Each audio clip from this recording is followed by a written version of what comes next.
found in you. Love one another, yeah, love one another, that's what we'll do. Love one another with a love like no other that we found in you. Love one another, yeah, love one another, that's what we'll do. We're alive to love one another. We're alive with love like no other. We're alive, we're sisters and brothers. We're alive to love one another.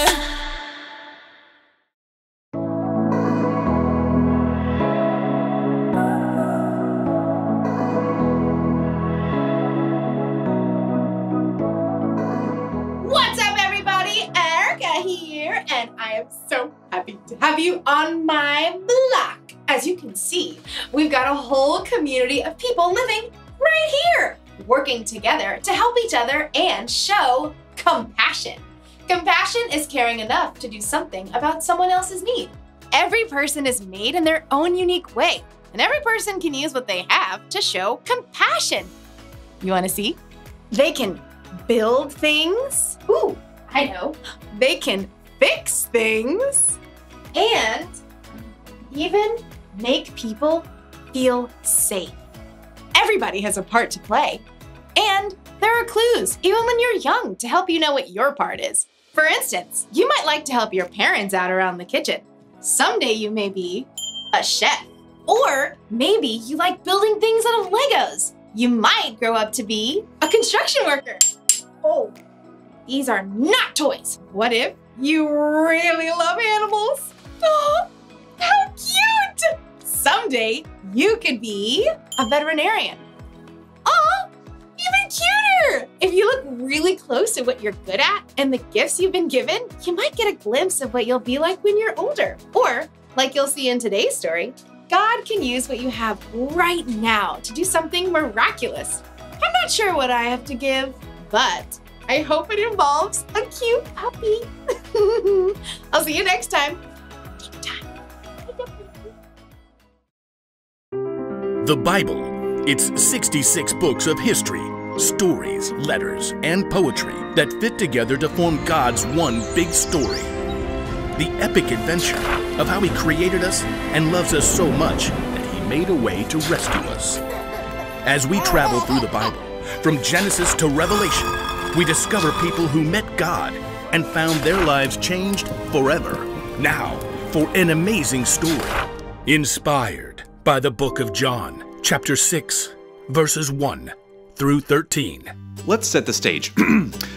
Jesus had been performing amazing miracles and healing people. Great crowds gathered wherever He went. So, when Jesus needed a little time away, He crossed the Sea of Galilee with His friends. He was probably looking forward to a quiet day on the mountainside, overlooking the lake. But the crowds had followed. Oh, you've got to be kidding me. Looks like thousands. Should we send them all away? No, I'll talk to them. Even though He was tired, Jesus welcomed the people. He could see the hunger in their hearts, so He sat down on the mountainside and began to teach them. I am the bread of life. Whoever comes to me will never go hungry. Through the heat of the day, Jesus kept speaking to the people. As the sun sank lower, though, people started getting restless. See, nobody planned to stay there the whole day, and everybody was getting hungry. Well, Jesus knew how He would provide a meal, but first, He spoke to His friend Philip. Where can we buy bread for all these people to eat? Philip's eyes widened as he looked down over the mountainside. There are thousands of people here. Even buying enough bread for everyone to have one bite would take more than half a year's pay. Feeding this crowd certainly seemed like an impossible job. Jesus' friends started to check around, trying to see if anyone at all had brought along some food. Now, imagine you are there, on that very same hillside. Early this morning, you heard footsteps and excited voices just outside your home. They say Jesus is heading for the lakeshore. Now, you had never seen Jesus, but you had heard a lot about Him, so you begged your mom to let you go along, please. Please, please, please. It's not far. And she said yes, which is pretty amazing, but she wouldn't let you run out the door unprepared. Here I've wrapped up some bread and fish for you. Thanks, Mom.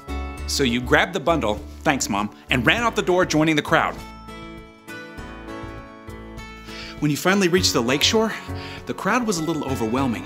But high up on the mountainside, you could see a man surrounded by a close-knit group of followers. Sometimes it's good to be little, so you make your way little by little uphill through the crowd. Excuse me? After a while, you were so close. You could hear Jesus. Anyone who hears my word and believes him who has sent me has eternal life. You slid under someone's elbow and found a place to sit on a little rock just a few yards away from Jesus. And all day, you listened. You weren't bored even a bit, because somehow everything Jesus said, it seemed like he was saying it just to you. In fact, you even forgot to eat your lunch. Oops. Guess I am kind of hungry. Now you can see other people are getting hungry too. And Jesus has taken a short break to talk with his friends, and then you're sad because Jesus is probably planning to send everybody away to get their own food. But then, a few of his friends start walking through the crowd. Does anyone have any food? Nothing here, I'm sorry. Oh, you really want your bread and fish at this point, but as tired and hungry as you are, you know Jesus has been working hard all day. So, you clear your throat, and then you say, I do. Great. What do you got? 5 little loaves and 2 fish. Not much. I know, but Jesus can have it. Well, thank you. Come along. You follow Jesus' friend Andrew right up to Jesus. Here's a boy with 5 small loaves of barley bread and 2 small fish. It won't go far in such a large crowd. Jesus turns and looks right at you. He can see you're hungry and that you've chosen to give up your lunch anyway. And then he smiles. It's the best thank you you've ever gotten. He reaches out his hands and you give him your food. Then Jesus turns back to his friends. Have the people sit down. Jesus' friends exchanged surprised glances, but then they started gesturing to the crowd. All right, everyone sit down. Plenty of room. Like a slowly rolling wave from front to back, you see all the people sit down. Then, right beside you, Jesus takes your 5 small loaves of bread and 2 small fish, and he lifts them up to heaven. Father, thank you for this food you've given us. Then, Jesus takes the loaves and breaks them. He begins handing them out to his friends and to the people in the first rows on the ground. He does the same with the fish. You even get some of your own bread and fish back. Yum. You look around and you can see Jesus' friends still handing out pieces of fish and bread to the crowd. But this is way more than what I gave to Jesus. Soon, it seems like the entire crowd is eating dinner. Your own stomach is already full, and you still have bread and fish left over. As the people around you begin to finish their meals, Jesus calls his friends again. Gather the leftover pieces. Don't waste anything. You watch in amazement as Jesus' friends go through the crowd with large baskets. And sure enough, lots of people have extra bread and fish to drop inside. When the men finally return to Jesus, they've collected 12 full baskets of leftover fish and bread. That's impossible.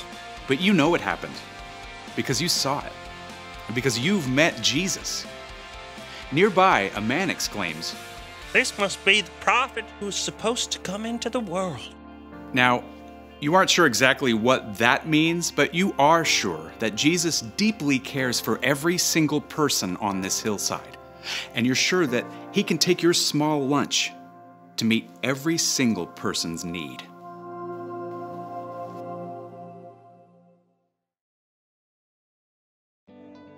When the boy showed up to see Jesus on a mountainside with a crowd of over 5,000 people, it probably never crossed his mind that he could be part of a miracle. All he had to offer was 5 loaves of bread and 2 fish, and God used it to feed everyone. You never know what God's going to do when you use what you have to help others. So, what do you have? Do you like to entertain people? And are you good with animals? Do you like to make things grow? Do you enjoy serving others? Everybody has something they can use to help others. Could be all you need are these, your hands. Your hands can help lift things, clean things, and repair things. Something else you have is this, your brain. You can use your brain to help solve problems or to help create something incredible. And what about these? Your ears. Sometimes to help others, all you need to do is listen. And then these, your elbows. I'm not really sure what you can use your elbows for. Oh, I got it. You can use your elbows to help a small child find their parents in a crowd. Excuse me. Nailed it. The one thing to remember today is this. Use what you have to help others. You don't have to wait until you're older. God can use even the smallest things to make a big difference. I just thought of another use for your elbows. The chicken dance. Your turn.